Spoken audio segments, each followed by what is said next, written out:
1000 सदीअ जा मुजद्दिद उनखे सम्झाइण खां पहिरीं, जवाबु ॾियण खां पहिरीं केतिरा बहितरीन जुमिला इरशाद फरमाया अथनि। सभ खां पहिरीं जेको जुमिलो संदन इरशाद फरमायो अथनि,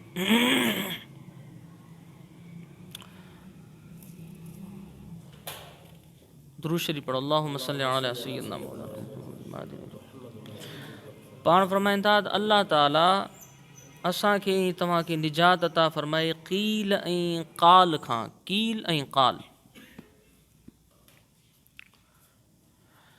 इहो इल्म ज़ाहिर जे तरफ़ इशारो आहे, यानी उहो इल्मु जेको पढ़ियो ऐं पढ़ायो वञे। ऐं छो उन इल्म खां पाण अल्लाह ताला जी पनाह घुरी अथनि। फरमाइनि था उहो इल्मु जेको पढ़ियो ऐं पढ़ायो वञे जंहिंमें हाल, कैफ़ियात, क़ल्बी, रूहानी शामिल न हुजनि। ऐं सरकार जेको फरमायो न, आख़िरी ज़माने में मुंहिंजी उम्मत में 73 फ़िरक़ा थींदा, 72 जहन्नम में, हिकिड़ो जन्नत में। आख़िरी ज़माने में छो? इन जे करे जो उहो ज़मानो क़ील ऐं क़ाल जो हूंदो, सिर्फ़ इल्मु किताब पढ़ी पढ़ाइण जो हूंदो। उन इल्म में, इल्मु पढ़ण पढ़ाइण वारे जे अंदर में हाल मौजूदु न हूंदो। जेको तव्हां जुमातुल मुबारक ते दर्स पे ॿुधो, तक़रीर वाइज़ ॿुधी न, इन खे चइबो आहे क़ील ऐं क़ाल। ऐं जेको मदरसे में उस्ताद वेही तालिबनि खे पढ़ाए, इहो बि क़ील ऐं क़ाल में शामिल। पर हीअ जेका वरी तव्हां महफ़िल ज़िकिर ॾिठी, इहो आहे हाल। फरमाइनि था हर उन मौलवी, हर उन मुफ़्ती जी सोहबत में वेहण खां, उन जी कचहरी, उन जे इल्म में ॿुधण खां अल्लाह पनाह अता फरमाए जेको मुल्ला मौलवी क़ील ऐं क़ाल जो त माहिर हुजे, पर उन जे सीने में बातिनी अहवाल न हुजनि। ऐं फरमाइनि था उन इल्म खां बि अल्लाह ताला पनाह अता फरमाए जेको अमल खां इल्म वारो महरूम आहे। अल्लाह ताला इल्म त ॾिनो अथसि, मसइलनि जी बि ख़बर अथसि, पर पाण वटि अमल कोन्हेसि। ख़बर अथसि पटके पाइण जी केतिरी फज़ीलत आहे, पर पाण कोन पाईंदो। ख़बर अथसि सुहारी जी केतिरी फज़ीलत आहे, पाण खे कोन हुजेसि। ख़बर अथसि निमाज़ जी केतिरी फज़ीलत आहे, पाण न पढ़ंदो हुजे। ख़बर अथसि शरीयत ते अमल करण जी केतिरी फज़ीलत आहे, पाण न कंदो हुजे, ॿियनि खे ॿुधाईंदो हुजे।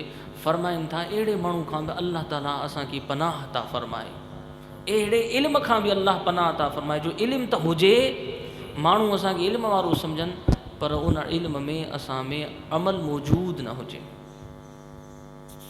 ऐं इन दुआ खां पोइ फरमाइनि था त जेका चवनि था न अल्लाह ताला पनाह अता फरमाए, फरमाईंदा उन शख़्स जे मथां बि अल्लाह रहम फरमाए जेको इन ॻाल्हि जे मथां आमीन चवे। यानी इहो जज़्बो उन में हुजे त अहिड़नि माण्हुनि जी सोहबत क़ातिल ज़हर आहे, जेको सिर्फ़ु ज़ाहिरी इल्मु ॿुधाइनि, पर उन्हनि खे बातिनी इल्म जी काई बि ख़बर कोन्हे। क़ुरान मजीद में केतिरा अहिड़ा दक़ीक़ मक़ाम आहिनि जेके बातिनी इल्मु हासिल करण खां बग़ैर माण्हू नथो सम्झी सघे, या तो ख़ुदि गुमराह थी वेंदो। केतिरा ई मौलवी आलिम अहले हदीस थी विया, वहाबी थी विया, सुन्नियुनि मां वहाबी थिया आहिनि न सम्झण जे करे, या त वरी उनखे ग़लति तशरीह पेश कंदो। अॻिते फरमाइनि था या दुआ घुरी करे, बासआदत व बासदाकत बिरादर ने तुम्हारा ख़त पहुँचाया और ज़ुबान तर्जुमान से तुम्हारी जनाब का हाल नकल किया। जो नकल किया तो मैंने ये शेर पढ़ा, अहलम व सौदा वर रसूल व हुब्दा वजह रसूल हुब वजदिल मुरसल। यानी फरमाइन था ए सौदा माशूका और ए उसके कासिद, तुम अपने अहल में तशरीफ़ लाए हो और तुम्हारी तरफ से आने वाले कासिद का चेहरा किस कदर हसीन है, क्योंकि रवाना करने वाले का चेहरा बड़ा महबूब है। ए ज़ुहूर कमालात के लायक बिरादर अज़ीज़, अल्लाह ताला तुम्हें क़ुव्वत से फ़ेल की तरफ लाए। हाणे नसीहत शुरू कन था, तुम्हें मालूम होना चाहिए कि दुनिया आखिरत की खेती है। दुनिया आखिरत की खेती है, दुनिया आखिरत जी ज़मीन आहे। तो उस शख्स पर अफसोस जिसने इसमें कुछ न बोया और ज़मीन इस्तेदाद को खाली रखा और तुख़्म आमाल को ज़ाया कर दिया। फरमाइनि था उन शख्स जे मथां अफ़सोस जंहिं इन दुनिया वारी ज़िंदगी में इन ज़मीन खे वीरान कयो। क़ल्ब वारी ज़मीन जी तरफ़ इशारो फ़रमाइनि था। दुनिया मां मुराद जिस्म आहे ऐं खेती मां मुराद इहा लताइफ़ आहिनि, लताइफ़, ऐं इन में ॿिज मां मुराद अल्लाह जो ज़िक्र आहे। फ़रमाइनि था त अफ़सोस आहे उन माण्हू ते जेको अमाल खे ज़ाया करे वेठो। बातिन की तरफ इशारो। अगते फरमाए और ये भी जानना चाहिए कि ज़मीन को ज़ाया करना और खाली रखना दो तरह पर है। यानी अंदर वारी ज़मीन के खाली करण ऐं ज़ाया करण ॿिनि ॻाल्हियुनि जे ज़रिए सां आहे, ॿिनि तरीक़नि सां आहे। तव्हांजे अंदर जा लताइफ़ या त खाली हुजनि या त ज़ाया थी वञनि, तव्हां 60-70 साल जा थी वञो। छाजे करे इंसान जॾहिं 40-45 सालनि जी उमिरि खां टपंदो आहे न, उरफ़ा हज़रात फ़रमाइनि था जेकी लताइफ़ अल्लाह तबारक व तआला पंहिंजे राब्ते जे लाइ बंदी खे अता फ़रमाइनि, उहे उमिरि जे हिसाब सां ज़ोफ़ ऐं कमज़ोरी वठंदा आहिनि। छाजे करे इन्हनि जी ख़ुराक अल्लाह जो ज़िक्र हुई, मुर्शिद जी तवज्जो हुई। इहो शख़्स 40 सालनि ताईं इन ॿिन्ही ॻाल्हियुनि खां महरूम रहियो। न मुर्शिद जी तवज्जो जी ताक़त हासिल कयईं, न अल्लाह जे ज़िक्र सां इन्हनि खे जवानी बख़्शई। इहे उमिरि जे हिसाब सां आहिस्ता आहिस्ता कमज़ोर थींदा आहिनि। इन जी कमज़ोरी जो इशारो हदीस पाक में अचे थो। फ़रमाइनि था त 40 सालनि ताईं अल्लाह पंहिंजे बंदे जे लाइ इंतज़ारु कंदो आहे। 40 सालनि ताईं तौबा वरी महबूब हूंदी आहे। 40 सालनि खां पोइ अल्लाह ताला जी रहमत बि बंदे खां, यानी अहिड़ो लफ़्ज़ आहे जेको हयावन ख़ौफ़ में चवण बि मुनासिब आहे।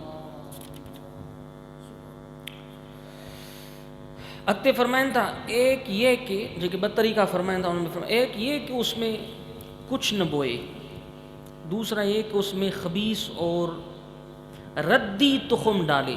2 तरीक़नि मां फ़रमाइनि था त हिकु उहो जेको कुझु बि न पोखे ऐं ॿियो उहो जेको इन में ख़राब बिज पोखे। बीज ज़ाया करने की ये दूसरी किस्म ज़रूर फ़साद में पहली किस्म से बहुत ज़्यादा है। दकीक नुक़्तो बयान था फ़रमाइनि 1000 सदी जा मुजद्दिद। उम्मीद है तो इंशाअल्लाह लज़ीज़ समझी करे अमल जो जज्बो रखंदासीं। फरमाइंदा जैसा कि मख्फी और पोशीदा नहीं, और बीज की ख़राबी और फसाद ये है कि इंसान पीर नाकिस से अखज़ तरीक़ा करे और उसके रास्ते पर चले, क्योंकि पीर नाकिस अपनी ख्वाहिश नफ्स का ताबे और पैरोकार होता है, और जिस चीज़ में ख्वाहिश और हवाए नफसानी की आमेज़श हो वो मुअस्सर नहीं हो सकती, और अगर असर करेगी भी तो ख्वाहिश नफ्स की ही मुआविनत करेगी। तो इस तरह तारीकी पर तारीकी में इजाफ़ा होगा। फ़रमाइनि था 2 ॻाल्हियूं जेके अर्ज़ु कयनि। फ़रमाइनि त हिकु त ॿिजी न पोखे, ॿियो जेकॾहिं पोखे इन दिलि अंदर वारी ज़मीन में त उहो ख़राबु ॿिज पोखे। बेशक ख़राबु ॿिज पोखणु न पोखण खां वधीक फ़साद में ख़राबु आहे। पोइ आख़िर राज़ ज़ाहिर कंदा फ़रमाइनि था त जेको ॿियो नंबर आहे न क़िस्म, जेको फ़साद में इज़ाफ़ो करे उहो इहो पीर नाकिस, कोई अहिड़ो मुर्शिद करे जेको ज़ाकिर न हुजे, हे हुनजो वञी मुरीद थिए।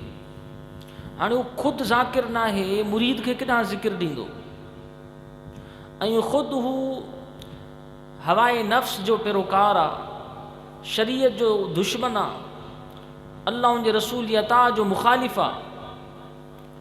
त फ़रमाइनि था अहिड़े शख़्स खे हिन पंहिंजो मुर्शिद कयो ऐं उन जे ज़रिए सां पंहिंजी अंदर वारी ज़मीन में ख़राबु बिज, यानी उन जे ख़्यालनि जो ख़राबु बिज अंदर में पोखियईं। उन जा ख़्याल कीअं, हू ख़ुदि जो गुमराह हूंदो, चवंदो निमाज़ ते न आहे, दाढ़ी ते बि न आहे, पटके ते बि न आहे, ज़िक्र ते बि न आहे, निमाज़ ते बि न आहे, रोज़े ते बि न आहे।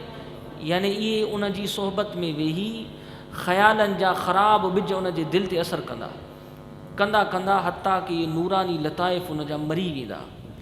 पोइ फ़रमाइनि था इन जे ज़रिए सां इहो बिज जेको इन ख़राबु नाकिस पीर खे पीर बणाए, मुर्शिद बणाए अंदर में पोखरायो न, इहो वरी उन जे पीर 10 माण्हुनि खे ख़याली गुमराह कयो, हीअ वरी 100 माण्हुनि खे ख़याली गुमराह कंदो। हीअ बि जिथे किथे चवंदो त निमाज़ ते थोरी आहे, दाढ़ी ते थोरी आहे, पटके ते थोरी आहे। ये माज़ अल्लाह अस्तग़फिरुल्लाह जहिड़े तरीक़े सां मन घड़त ॻाल्हियूं तव्हां पे ॿुधंदा आहियो, जाहिल सूफ़िन जी सूरत में हुजनि। हिकिड़नि जो असांजे मुआशिरे में उहो तइदाद आहे जेके शरीयत खे नथा मञनि, बाक़ी चवंदा आहिनि त बसि उहो सूफ़ियाना कलाम हलायो, बसि इन ते आहे। ऐं हिकिड़नि जो वरी आहे त सभु कुझु शरीयत ते आहे, हाल जे तरफ़ उहे त क़बूल ई नथा कनि हाल खे। पर इमाम रब्बानी रहमतुल्लाह अलैह पहिरियों ई हाल बयानु फरमाए अहिड़े कील काल खां यानी उन शरीयत वारनि खां अल्लाह जी पनाह जेके हाल खां ख़ाली हुजनि, इन जो बि 1000 सदीअ जे मुजद्दिद बाइकाट कयो ऐं 1000 सदीअ जे मुजद्दिद हुननि खां बि बेज़ारी ऐं बाइकाट कयो जेके वरी शरीयत जा बि दुश्मन हुजनि, नाक़िस हुजनि। फरमाइनि था इहो ख़राब बिज जंहिं बि पोखरायो न इहो तबाह बर्बाद। फरमाइनि दूसरी ख़राबी ये कि पीर नाक़िस अल्लाह सुब्हानहू व तआला तक पहुँचाने वाले रास्तों और न पहुँचाने वाले रास्तों में तमीज़ व फ़र्क नहीं कर सकता। यानी अल्लाह पाक जे हुज़ूर में पहुचण जा रस्ता सत लताइफ़नि जे ज़रिए सां, नफ़ी इसबात मुराक़िबात जे ज़रिए सां, इहो हिकु रस्तो आहे। काई बि मंज़िल बग़ैर रस्ते जे हासिल नाहे थींदी। जहाज़ उॾे उनखे बि रस्तो ॾिनो वेंदो आहे। अगरि उनखे रस्तो न मिले सिग्नलनि जी सूरत में त उनखे मथे ई बाहि लॻी वेंदी आहे। गाॾी हितां खां ॿिए शहर वञे उहा बि रस्ते सां वेंदी आहे। रस्तो न हुजे नथी वञी सघे। सैलाब आयो रस्तो बंदि हो, गाॾियूं बीहजी वयूं। त अहिड़े तरीक़े सां अल्लाह तबारक व तआला जो निज़ाम आहे, हर चीज़ जो रस्तो आहे। अल्लाह ताला ग़ैबुल ग़ैब आहे, उन जे तरफ़ बि हिकु रस्तो जेको वेंदो ग़ैब हूंदो। त लताइफ़नि जी सूरत में अल्लाह जे ज़िक्र जे ज़रिए सां फरमाइनि था इहो पहुचाइण वारो जेको रस्तो आहे न, नाक़िस पीर ख़ुदि इन रस्ते खां वाक़िफ़ न आहे। ख़ुदि उन्हनि खे लताइफ़ ज़िक्र अज़कार शरीयत मुराक़िबा जी ख़बर न आहे। अणी मुरीद खे छा वाक़िफ़ कंदो, क्योंकि वो ख़ुद अब तक गैर वासिल है। नीज़ ये पीर नाक़िस तालिबों की मुख्तलिफ़ इस्तेदादों में तमीज़ नहीं कर सकता। नाक़िस पीर खे इहा बि ख़बर न हूंदी त कहिड़े मुरीद जी इस्तेदाद केतिरी आहे, कंहिंखे कीअं हलायां, कंहिंखे कीअं हलायां, इहा बि तमीज़ न हूंदसि। उन जी नज़र में सभु बराबरि हूंदा। कामिल पीर जी नज़र में सभु बराबरि न हूंदा आहिनि। जंहिंजी इस्तेदाद बुलंद हूंदी आहे उनखे ओतिरो जल्दी जल्दी नवाज़ींदा वेंदा आहिनि। और जब तुर्क जज्बा सैर अनफुसी और सैर तरीके सलूक सैर आफाकी में तमीज़ नहीं कर सकता, अल्लाह अकबर, तो ऐन मुमकिन है कि एक तालिब की इस्तेदाद तरीके जज्बे से मुनासिबत रखती हो और इब्तिदाई हाल में तरीक सलूक से मुनासिबत न हो। और पीर नाक़िस तुर्क के मुख्तलिफ और इस्तेदाद मुख्तलिफ़ा में तमीज़ न कर सकने की वजह से इब्तिदा से तरीके सलूक पर चला दे तो तालिब को भी गुमराही में डाल दे। अल्लाह अकबर। जिस तरह खुद गुमराही में पड़ा हुआ हो। बस शेख कामिल करने वाला जब उस तालिब की तरबियत का इरादा करेगा और उसे राह इरफान पर चलाने का चाहेगा तो अव्वलन उसे पीर नाक़िस की पैदा करदा ख़राबी और पीर नाक़िस के सबब पैदा शुदा फ़साद की इस्लाह की ज़रूरत पड़ेगी। उसके बाद उसकी ज़मीन इस्तेदाद के मुताबिक साले और मुनासिब बीज डालेगा अल्लाह के ज़िक्र का, तवज्जो का, तब जाकर अच्छे पौधे उगेंगे। कुरान मजीद आयत करीमा जो दलील जन था, मसलु कलिमतिन खबीसतिन कशजरतिन खबीसतिन इज्तुस्सत मिन फौक़िल अर्द मा लहा मिन क़रार। खबीस वर्दी कलमा का हाल खबीस और रद्दी, खबीस रद्दी कलमे का हाल खबीस रद्दी दरख्त की तरह है जो ज़मीन के ऊपर ही से उखेड़ लिया गया हो, उसके लिए कोई करार व इस्तिकाम न हो। कलमो तो ख़राब न थींदो आहे न, पर केतिरो ॾिसो पाण क़ुरान मजीद आए तो करीमा दलील ॾियनि था त ख़राब कलमो ख़राब गुफ़्तगू जेका मां शुरू में अर्ज़ पे कयमि, पर हुनजो मिसाल उन वण वांगुरु आहे जेको बेफ़ुज़ूल ज़मीन मां पाड़ खां उखेड़ियो वञे। व मसलु कलिमतिन तय्यबतिन कशजरतिन तय्यबतिन असलुहा साबितुन व फ़रुहा फ़िस्समाए। और अच्छे कलमे का हाल अच्छे दरख्त की तरह है जिसकी जड़ ज़मीन में मजबूत साबित हो और उसकी शाखें आसमान में हो। इन आयत करीमा जी उरफ़ा हज़रात तशरीह कया त एक फरमाया मसलु कलिमतिन तय्यबतिन, और अच्छे कलमे का हाल अच्छे दरख्त की तरह है। यानी अच्छे कलमे अल्लाह जे ज़िक्र जे ज़रिए सां जेके लताइफ़ आहिनि, इहे इन्हनि जो मिसाल उन वण वांगुरु आहे जंहिंजी जड़ ज़मीन में हुजे, मोमिन जे सीने में वजूद में हुजे ऐं ख़याली सोचूं उन जूं आसमान जे किनारनि में हुजनि, जंहिंखे मुराक़िबो चइबो आहे।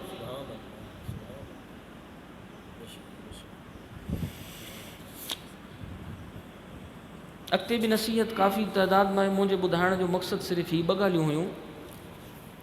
जेको 1000 सदीअ जो मुजद्दिद था फ़रमाइनि, जेको ही किताब न सैफ़िन जो लिखियलु आहे न कोई लिखण वारो सैफ़ी आहे। 1000 सदी जो मुजद्दिद सिलसिले अल नक्शबंदिया मुजद्दिदिया जो रहबर शेख अहमद सरहंदी फ़ारूक़ी रहमतुल्लाहि तआला अलैह, यानी ही उहा हस्ती आहिनि जो हाणे 1000 सदीअ जो मुजद्दिद कोई बि पैदा न थी सघंदो।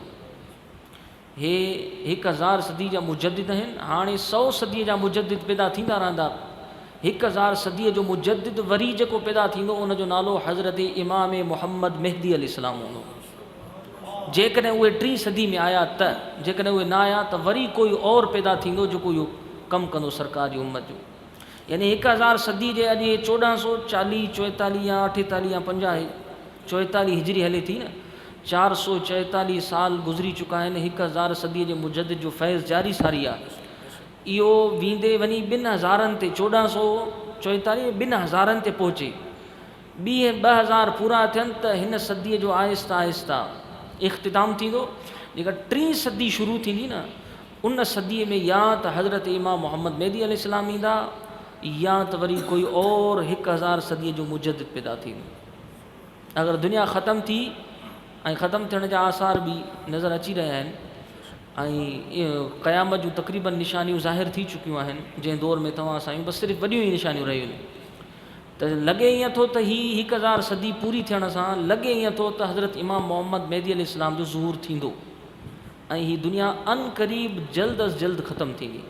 छाजे करे 1444 हिजरी में उहे क़यामत जूं निशानियूं ज़ाहिर थींदियूं आहिनि जंहिंजो तसवुरु असांखे बचपन में बि न हो, पर असांजी 30 साल 33 साल जी उमिरि जे दौरान ई उहे शयूं ज़ाहिर थियूं आहिनि जंहिंजो असांखे बचपन में तसवुरु बि न हो त को हीअं बि असांजे अॻियां थींदो। असां सम्झूं पिया कोई ज़मानो गुज़रंदो, असांजी नसल कोई इहे ॻाल्हियूं ॾिसंदी, पर असांजी मौजूदगी में इहे थी वियूं आहिनि। त बाक़ी रहियूं आहिनि वॾियूं चंद निशानियूं। उहे चंद निशानियुनि जेके पोयूं 10 वॾियूं निशानियूं क़यामत जूं, उन्हनि वॾियुनि निशानियुनि में वॾे में वॾी निशानी हज़रत इमाम मोहम्मद मेहदी अलैहिस्सलाम आहिनि।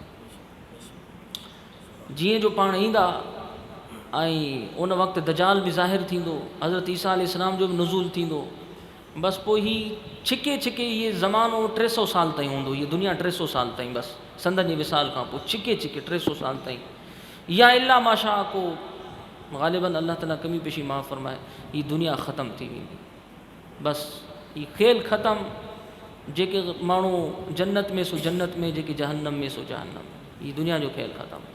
त 1000 सदी जे मुजद्दिद जी हीअ ॻाल्हि हुई जेका ॻाल्हि मां अर्ज़ पई कई त फ़रमाइनि था त तबाही जे लाइ 2 ॻाल्हियूं आहिनि, या त इंसानु पंहिंजी ज़मीन वारे ॿिज खे न पोखे, ज़ाया करे छॾे, उमिरि विञाए छॾे, बसि मरी वञे, न मुर्शिद कामिल करे न ज़िक्र अज़कार करे, बसि ईअं मरी वञे। या त उहो शख़्स जेको मुर्शिद करे पर उहो नाक़िस करे, ज़ाकिर न हुजे ऐं उहो ख़ुदि जो गुमराह हूंदो, ख़ुदि जो इन सैर अनफुसी आफ़ाक़ी, जीअं तव्हां बि ॿुधो पे अनफुसी ज़मीनी सैर खे चइबो आहे, आफ़ाक़ी आसमानी सैर खे चइबो आहे। इन सैर खां जेको लताइफ़नि जी सूरत में आलम अमुर ऐं आलम ख़ल्क़ जा लताइफ़नि जी सूरत में थींदो आहे, त इन सूर खां इन फैज़ खां उहो ख़ुदि वाक़िफ़ु न आहे त मुरीद खे छा वाक़िफ़ु कंदो। फ़रमाइनि था ॿियो शख़्स उहो बि 2 तरीक़नि सां जेको ख़तमु थींदो आहे। ॿियो तरीक़ो जेको नाक़िस पीर जो मुरीद थी उनजी सोबत में रही ज़िंदगी बर्बादु करे उहो फ़साद पैदा कंदो आहे मुआशरे में। त अल्लाह तबारक व तआला जो हुज़ूर में दुआ आहे त अमल करण जी तौफ़ीक़ अता फ़रमाए। 1000 सदी जे मुजद्दिद 1000 सदीअ जे इख़्तिताम में पैदा थिया ऐं 1070 साल में उन्हनि विसाल पे फ़रमायो। उन्हनि इहा ॻाल्हि एतिरो अॻु में चई आहे ऐं असांजे ज़माने में उहा ॾिसी रहिया आहियूं। केतिरा ई माण्हू जॾहिं असां अल्हम्दुलिल्लाह सैफ़ी थियासीं न, पोइ ख़बर पई त केतिरा ई माण्हू पंहिंजे अंदर वारी ज़मीन खे तबाहो बर्बादु करे रहिया आहिनि नाक़िस पीरनि जी सोबत में। फितनो बि उन्हनि खां पैदा थिए थो ऐं इनकार बि उहे ई कनि था ऐं हिकिड़नि त कुझु वरितो ई कोन्हे, मुर्शिद ई कोन कयो आहे, उहे अञा पोइ बि अल्हम्दुलिल्लाह सम्झनि था ऐं ज़िक्र अज़कार कनि था।